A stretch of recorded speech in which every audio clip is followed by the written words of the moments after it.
Hey guys, I am in the emergency room for pet clinic or a pet emergency room clinic. Bear is not doing well. For those of you that have been following me for a while, you know that he is the father to all of my dogs, all of my pups. I call them pups, but they're like almost 9 now. Well, they'll be 9 next year. We don't know what's going to happen to Bear, but his stomach has increased in size by like 5 times in the last 45 minutes. Um, but I want to tell a good story about the Bear Bear. That's the name I gave him. He's got a giant head. There's a couple of shorts on him. He's the sweetest, most gentle dog. And I figure the best way to remember someone is to make him immortal, right? So when I found Bear, it was before the ice storm in Denton, Texas. I was working over there at some machine shop. And 3 days after I found Bear, we had this huge, massive ice storm. When I found him, he was under a tree.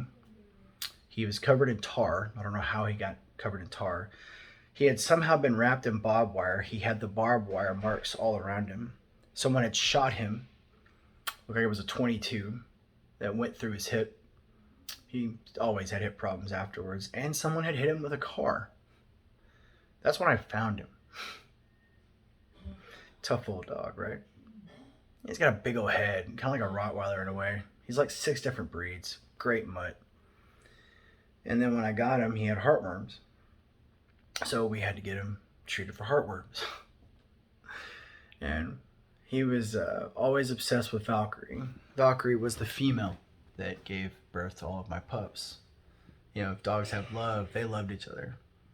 You know, when she passed, you know, he didn't want to eat for a few days. He really did miss her. But after he had heartworms, he had some kind of hernia in his ass. I'm not joking. In his ass. I watched him take a poop out the window because I was worried about him because he was having problems pooping. And his butt, like outside of his right side of his ass, just blew up to like the size of like a softball. Like I'm watching it blow up. So that was a $3,000 surgery. Um, that was worth it. We locked him in a plastic crate one time. We had to leave and go do something. I can't remember what it was. Play a football game or something. And when I got back, he had chewed through the plastic crate. One of those ones like the, not heavy, heavy duty, but plastic, you know, like the thick plastic.